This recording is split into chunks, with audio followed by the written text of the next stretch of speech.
पुढे जाऊयात। बारामतीमध्ये पतीला गुंगीचं औषध देऊन बॅटनं मारहाण करत घरातच पुरण्याचा प्रयत्न केल्याचा धक्कादायक प्रकार समोर आला बारामतीमधून। जामदार रोडवरील इंद्रप्रस्थ सोसायटीमध्ये 30 जुलैच्या रात्रीपासून 1 ऑगस्ट दरम्यान हा प्रकार घडल्याचा आरोप होतोय।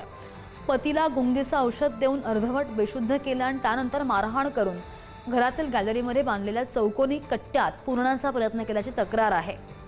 या प्रकरणी पत्नीविरोधात बारामती शहर पोलिसात गुन्हा दाखल झालेला असून तपास सुरू आहे।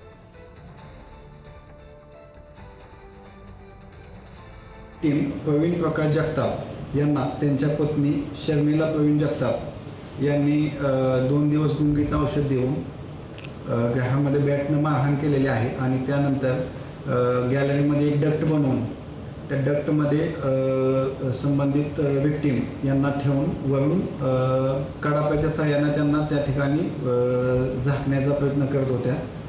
हा जो खुनाचा प्रयत्न होता तो उघड केलेला आहे आणि त्यामध्ये सध्या विक्टीमचा जीव वाचवलेला आहे।